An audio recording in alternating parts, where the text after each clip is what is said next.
ఈరోజు BRS party senior నాయకులు అదేవిధంగా మరి పార్టీ తెలంగాణ ఉద్యమం మలిదశ ఉద్యమం నుండి నేటి వరకు కూడా మరి తెలంగాణ ప్రయోజనాల కోసం వీరోచితంగా పోరాడుతున్న మరి ఎమ్మెల్సీ షంబీపూర్ రాజు గారికి మైనంపల్లి హనుమంతరావు, మైనంపల్లి రోహిత్ రావు అనే ఇద్దరు వ్యక్తుల నుండి విపరీతంగా వాళ్ళ అనుచరుల నుండి విపరీతంగా బెదిరింపు కాల్స్ వస్తున్నాయి.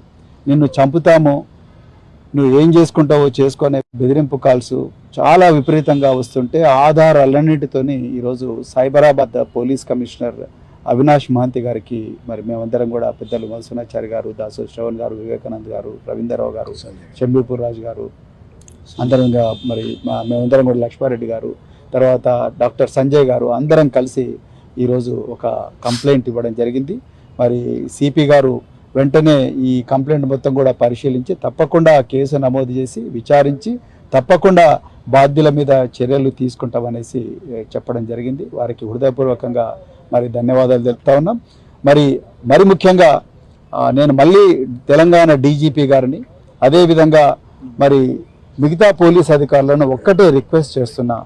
ఈ మైనంపల్లి హనుమంతరావు మాజీ ఎమ్మెల్యే అదేవిధంగా మైనంపల్లి రోహిత్ రావు వీళ్ళ ఆగడాలు విపరీతంగా పెరిగిపోతూ ఉన్నాయి. వీళ్ళు రోడ్డు మీద 300 వాహనాలతోని రోడ్డును మొత్తం బ్లాక్ చేసినా కూడా మీరెవ్వరు కూడా వీళ్ళ మీద కేసులు రిజిస్టర్ చేయడం లేదు.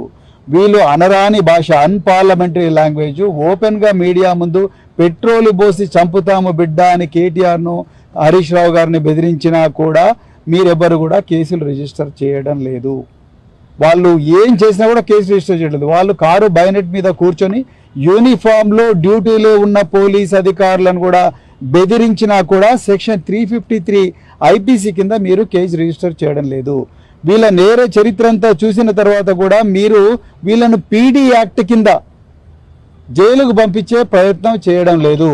వీళ్ళను గుడ్ బిహేవియర్ 108 ప్రొసీడింగ్స్ కింద వీళ్ళను పోలీస్ స్టేషన్కు తీసుకొచ్చి వీళ్లకు మీరు లిఖితపూర్వకంగా వార్నింగ్ ఇచ్చి వీళ్ళ మీద రౌడీ షీట్లు ఓపెన్ చేయనందువల్లనే ఈరోజు తెలంగాణ గూండాల పాలైంది.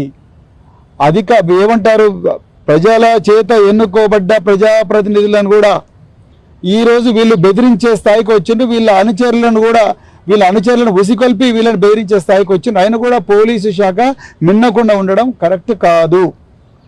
వీళ్ళకు మీరు ఊతం ఇచ్చినట్టు వచ్చింది. ముఖ్యమంత్రి అదే భాష మాట్లాడుతున్నాడు, ఆయన్నే హోంమంత్రి మన దురదృష్టానికి. అదేవిధంగా ముఖ్యమంత్రి ఆంధ్ర చూసుకొని మైనంపల్లి హనుమంతరావు గారు అదేవిధంగా వాళ్ళ కొడుకు మైనంపల్లి రోహిత్ రావు గారు విపరీతంగా గుండాగిరి చేస్తూ ఉన్నారు, భయపెట్టిస్తూ ఉన్నారు. పోలీసుల మౌనం సరికాదు. మీరు are not able to give confidence to the people of Telangana. If you can't tackle goondaism like this, then what is that you are going to assure to people of Telangana? అందుకొరకే మేము ఈరోజు మళ్ళొకసారి పోలీస్ శాఖకు రిక్వెస్ట్ చేస్తున్నాం. వీళ్ళ మీద రౌడీ షీట్లు open చేయండి, వీళ్ళని గుడ్ బిహేవియర్ కింద బైండ్ ఓవర్ చేయండి, అదేవిధంగా వీళ్ళని పీడీ యాక్ట్ కింద జైలుకు పంపించండి. అదేవిధంగా చివరిగా ఒకటే చెప్తున్నాం, కేసీఆర్ గారు మా అందరికి కూడా ఒక మంచి సంస్కృతి నేర్పించిండ్రు, చట్ట ప్రకారం నడుచుకునే సంస్కృతి నేర్పించిండ్రు. వీళ్ళలాగా మేము కూడా వీళ్ళ కాళ్ళు ఇరుగొట్టలేక కాదు. దయచేసి తెలంగాణ ముఖ్యంగా మైనంపల్లి హనుమంతరావు గారు, మైనంపల్లి రోహిత్ రావు ఆయన అనుచరులు ఎవరైతే ఉన్నారో మేము ఆ పని చేయలేక కాదు, కానీ చట్టాన్ని గౌరవిస్తూ రాజ్యాంగాన్ని గౌరవిస్తూ కేసీఆర్ గారు ఏ విధంగా అయితే నడుచుకోమన్నారో ఆ విధంగా నడుచుకోమన్నందుకే మేము మరి సంయమనంతో బతుకుతున్నాం, సంయమనంతో రాజకీయాలు చేస్తున్నాం. ఇప్పటికైనా బుద్ధి తెచ్చుకోండి. రాబోయే బీఆర్ఎస్ ప్రభుత్వంలో తప్పకుండా ఈ మల్కాజ్గిరి మేడ్చల్ అయితే గూండాలు ఎవరైతే ఉన్నారో వాళ్ళందరూ కూడా తప్పనిసరిగా జైళ్ళల్లో ఉండడం ఖాయం. జైళ్ళలో ఉండకాలం మీరు ఎన్ని చేసినా కూడా మీకోసం ఒక ట్రిబ్యునల్ ఏర్పాటు చేసి జైళ్ళలో పెట్టడం ఖాయం. అదైతే గుర్తుపెట్టుకోండి. ఇప్పటి నుంచైనా గూండాయిజం బంద్ చేసుకోండి.